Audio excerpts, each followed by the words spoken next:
Olá pessoal, tudo bem? Vamos continuar falando de política econômica.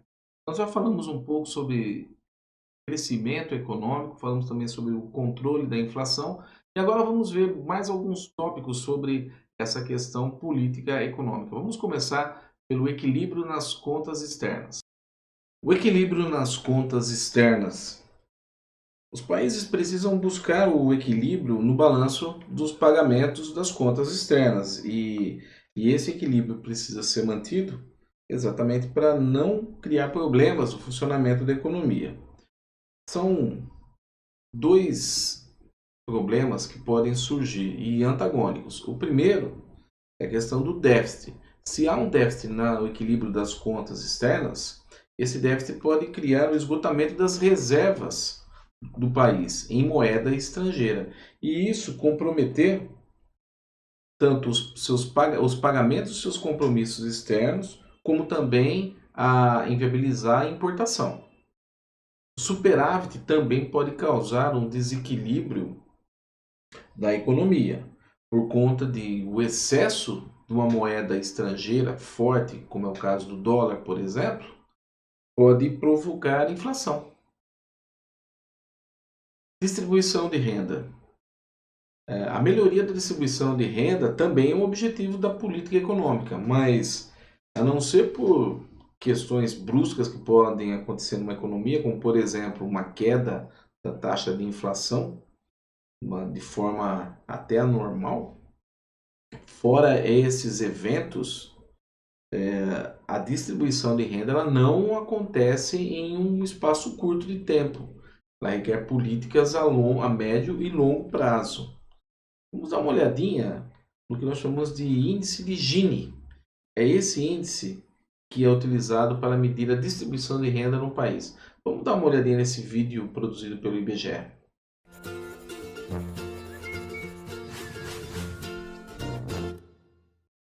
Olá, sejam bem-vindos à série especial do IBGE Explica sobre os Objetivos de Desenvolvimento Sustentável. Hoje vamos falar do Objetivo 10, Redução das Desigualdades. De acordo com ele, temos que, até 2030, reduzir a desigualdade dentro dos países e entre eles.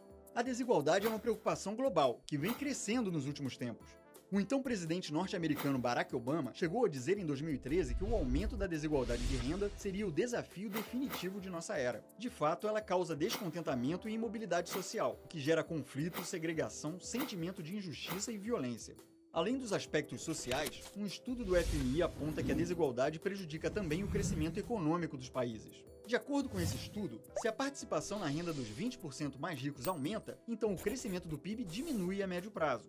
Em contrapartida, um aumento na participação na renda dos 20% mais pobres está associado a maior crescimento do PIB. O coeficiente de Gini é o mais utilizado para se avaliar o nível de desigualdade de determinada população. Resumidamente, ele varia de 0 a 1, e quanto mais próximo de 0, menor a desigualdade. Um coeficiente de Gini de 1, portanto, significaria a total concentração de renda, ou seja, uma pessoa detendo toda a riqueza de, por exemplo, um país. De acordo com o relatório de desenvolvimento humano elaborado pelas Nações Unidas, os 3 países mais desiguais do mundo são a África do Sul, a Namíbia e o Haiti. O Brasil ocupa a 10ª posição. Para ficar mais claro, imagine que estas 10 pessoas representem todo o Brasil e estejam alinhadas de acordo com a renda. Esta representa os 10% com maiores rendimentos e esta os 10% com menores rendimentos. Utilizando dados da PNAD Contínua 2016, se pegássemos R$100 e distribuíssemos entre elas, esta ficaria com R$ 43,40 e esta com 80 centavos. Os 10% mais ricos possuem uma parcela da massa de rendimento superior à dos 80% da população com os menores rendimentos. Embora o Brasil tenha um elevado nível de desigualdade, ela diminuiu consideravelmente. Em 1989, por exemplo, o índice de Gini era de 0,633, o que nos deixaria em segundo lugar na classificação atual. Em lugares como os Estados Unidos, o Reino Unido, o Canadá, a Irlanda e a Austrália, por sua vez, a desigualdade vem aumentando nos últimos tempos, especialmente após a década de 1980. Você saberia dizer quais são os países menos desiguais? São eles: Ucrânia, Eslovênia e Noruega. Para efeito de comparação, utilizando o mesmo esquema anterior, os 10% mais ricos na Ucrânia ficariam com R$ 21,60 e os 10% mais pobres com R$ 4,20. O ODS 10 também almeja reduzir a desigualdade entre os países. Se pegarmos o PIB baseado na paridade de poder de compra de todo o mundo, segundo o FMI, veremos que todo o continente africano responde por 5%, apesar de contar com cerca de 16% da população mundial. Ao passo que a Europa tem 20,97% do PIB com cerca de 10% da população mundial. China, Estados Unidos, Índia, Japão, Alemanha e Rússia, somados, representam 51,72% de todo o PIB mundial. Deixando de lado os aspectos econômicos, a desigualdade entre países também envolve a participação na governança global. A tomada de decisão em importantes instituições internacionais, como o Conselho de Segurança da ONU, o FMI e o Banco Mundial, não reflete a realidade contemporânea, pois dá um peso desproporcional aos países desenvolvidos. Por serem instituições cruciais na construção da ordem internacional, é fundamental que seja assegurada uma representação e voz mais forte dos países em desenvolvimento, a fim de produzir instituições mais eficazes, confiáveis, responsáveis e legítimas. Um mundo com mais igualdade é um mundo melhor. Conflitos entre os objetivos. Claro que se você tem dentro da política econômica vários objetivos a serem alcançados, primeiro, eles não são independentes e muitas vezes eles são conflitantes. Dos objetivos da política econômica é conseguir administrar todos esses objetivos de forma que um colabore com o outro e conciliar esses objetivos, principalmente quando eles forem antagônicos. É interessante que a meta da política econômica é sempre manter esses objetivos sob controle. Por exemplo, obter a maior taxa de crescimento da produção e, ao mesmo tempo, manter a equidade da distribuição de renda, a estabilidade de preços e o equilíbrio das contas externas. Veja que em muitos pontos os objetivos às vezes são antagônicos. Numa política econômica bem estruturada, esses objetivos estão sob controle. Instrumentos de política econômica. O governo ele tem que intervir muitas vezes no mercado por meio de uma série de instrumentos da política econômica. E essa intervenção ela tem a intenção de auxiliar o governo a cumprir uma função que nós chamamos de função alocativa. O que é essa função? É uma atuação do governo de forma que ele complementa a ação do mercado na melhor alocação dos recursos. E isso tem um objetivo de corrigir falhas do mercado.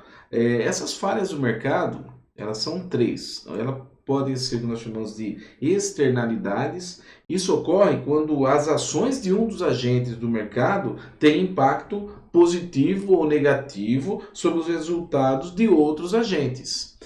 Dessa forma, sendo resultados tanto positivos como negativos, o governo ele age para tentar equalizar essa relação. A escala de produção, o governo também tem instrumentos para influenciar essa escala de produção, que trata de quê? Trata da capacidade produtiva de uma empresa. Então, quanto maior for essa escala, menores os custos de produção. E o governo possui instrumentos para influenciar e de certa forma, incentivar o desenvolvimento de determinados setores para que você tenha um aumento dessa escala de produção e com isso conseguir melhores resultados. Outro instrumento que o governo detém dentro da sua política econômica são os bens públicos, porque devido à característica desses bens públicos, eles são de uso comum e eles devem ser oferecidos a todos os cidadãos. E dessa forma, a política econômica deve prever a oferta desses bens públicos a todos. Política fiscal. A política fiscal ela é um instrumento que o governo dispõe para formar, em primeiro lugar, a sua receita. Isso ele consegue através do que nós chamamos da política tributária e também controlar suas despesas, ou seja, através do que nós chamamos de política de gastos públicos. Quando os gastos da economia, sejam com custeios ou com investimentos, se o governo está lançando mão desses gastos, né, tanto em custeios, que são gastos do governo, como investimentos em obras, por exemplo, nós falamos que é um governo que tem, na sua política econômica, expansionista. Por outro lado, se ele fecha a mão, né? Ele retém esses investimentos e diminui seus gastos e tenta a todo custo diminuir seus gastos, principalmente com prestação de serviços públicos. Nós falamos que a política econômica desse governo é uma política econômica contracionista. E é claro que tanto a opção por uma como outra forma de política depende, primeiro, das questões ideológicas do governo, das questões políticas desse governo e também com o momento econômico pelo qual o país atravessa. As despesas correntes ou despesas de custeio, elas representam os gastos realizados com o objetivo de manter a máquina governamental. Aqui você pode separar, por exemplo, como consumo do governo, e, por exemplo, os pagamentos feitos a funcionários públicos, outras despesas de manutenção, como, por exemplo, energia elétrica, materiais. Também as transferências, que se referem às despesas efetuadas pelo setor público e destinadas ao setor privado. Nesse caso, não tem contraprestação de serviços ou fornecimento de qualquer bem. Um exemplo é a assistência e a previdência social. Uma outra forma de despesa corrente ou custeio do governo são os juros, tanto relativo à dívida interna como à dívida externa. E, por fim, o que nós chamamos de subsídios, que correspondem aos gastos que o governo tem com o objetivo de garantir ao consumidor preços inferiores ao custo de produção. Muitas vezes o governo oferece, por exemplo, subsídio no gás, no preço do gás ou no preço de transporte público. É muito comum as cidades terem um subsídio em transporte público e acaba refletindo num valor menor para o cidadão. Existe o que nós chamamos de despesas de investimento. Essas despesas, elas se referem àquelas que o governo realiza com o objetivo de aumentar a capacidade de produção de bens e serviços do país. Um exemplo, construção de rodovias, hospitais, hidrelétricas, isso são as chamadas despesas de investimento.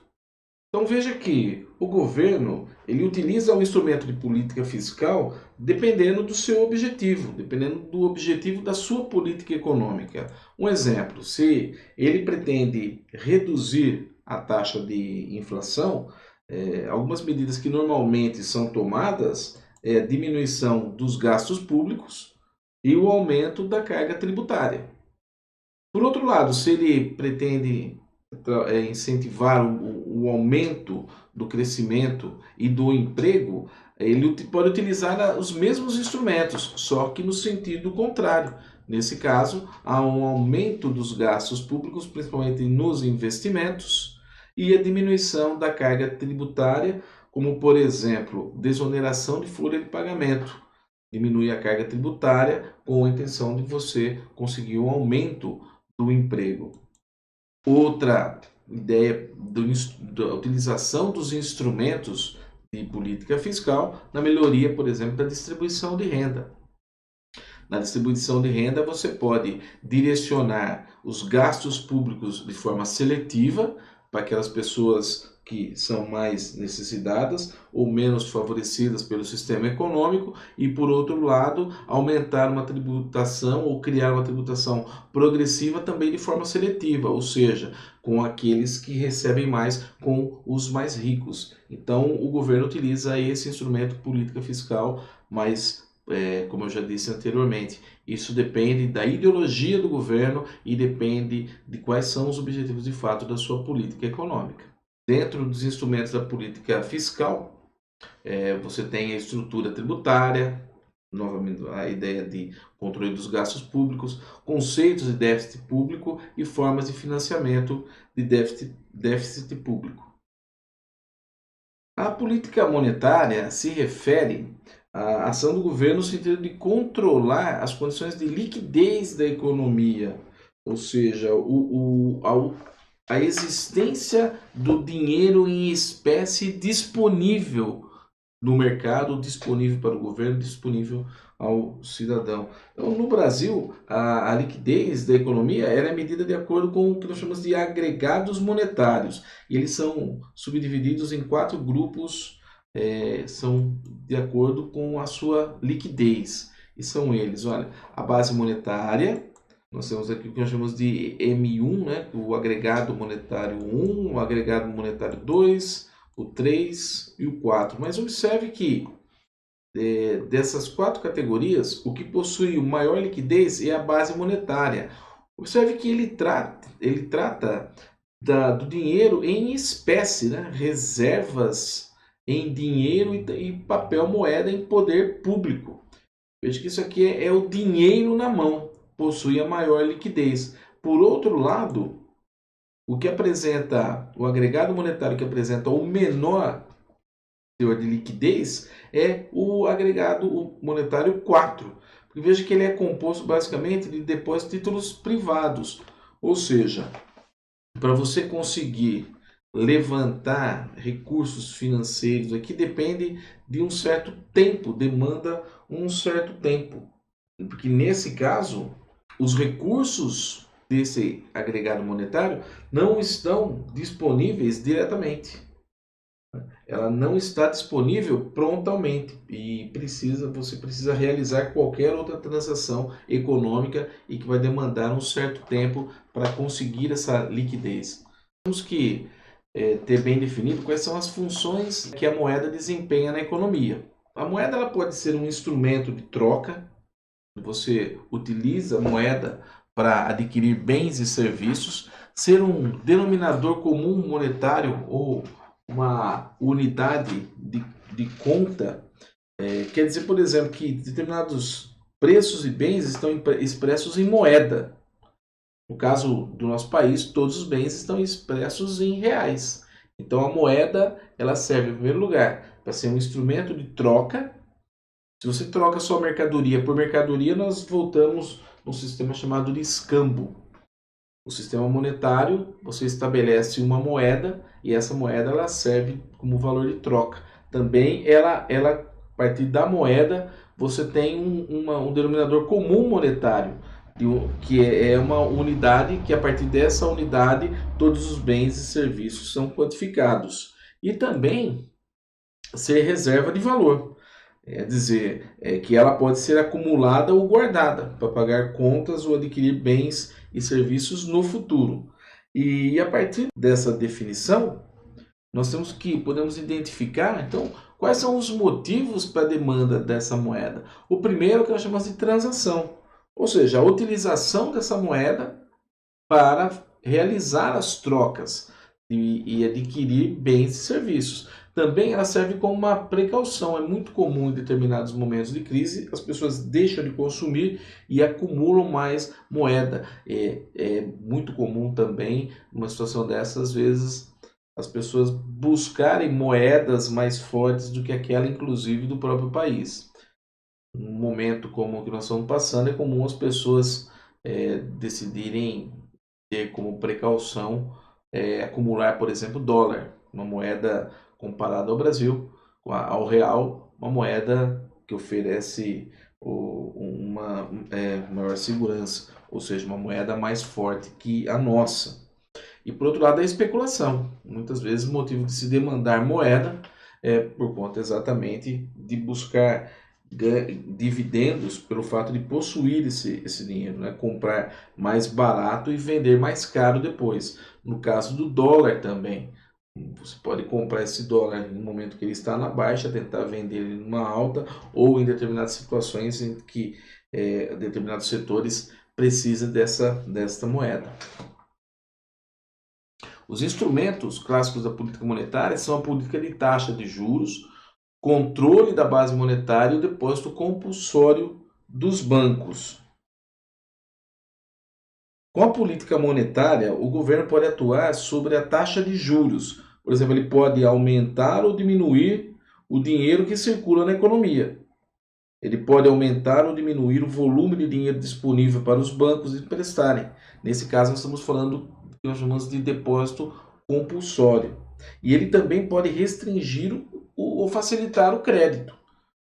Então, veja que os instrumentos clássicos da política monetária são a política de taxa de juros, o controle da base monetária e o depósito compulsório dos bancos. Assim, o governo consegue controlar a oferta e a demanda pela moeda no mercado.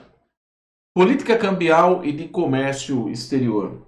Essa política, ela representa as ações do governo nas transações internacionais do país. Ou seja, por essa política, o governo ele atua no mercado de moedas estrangeiras, conseguindo divisas para o país, comprando ou vendendo dólares ou euros. Para quê? Para regular o mercado ou fixar o valor dessa moeda, ou tentar, pelo menos, fixar o valor dessa moeda, evitar uma supervalorização ou não. Quando a taxa de câmbio é fixada pelo governo, nós falamos que se trata de um regime de taxas fixas de câmbio. Por outro lado, se ela é flexível, é o regime de taxas flutuantes de câmbio. No nosso país, existem várias taxas múltiplas de câmbio. Elas visam dar a possibilidade da discriminação de qual operação os agentes estão realizando com essa moeda estrangeira. Por exemplo, existe o que nós chamamos de dólar comercial, existe o dólar turismo, existe o dólar paralelo e existe a diferenciação entre o preço de compra e o preço de venda. Política de rendas. É a intervenção direta do governo na formação de renda. Isso ele pode fazer através de controle de preços, como na década de 80 também, um instrumento muito comum era o congelamento de preços, e também com políticas de preservação de níveis salariais. Um exemplo disso são os dissídios. Existiu durante a década de 80 um dispositivo chamado gatilho salarial, e esse gatilho funcionava da seguinte forma: dependendo da taxa da inflação, do nível que a inflação atingia, automaticamente os salários eram aumentados, no sentido de correção monetária, para que o seu poder de compra não fosse tão atingido pela inflação. Outro ponto a se considerar é a estrutura da análise macroeconômica.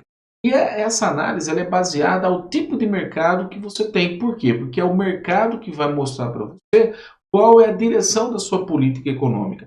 Basicamente, o mercado é composto pelos demandantes e os ofertantes. Aqui que requerem os bens e serviços e aqueles que produzem e oferecem os bens e serviços. Nós temos classificados 5 tipos de mercados distintos.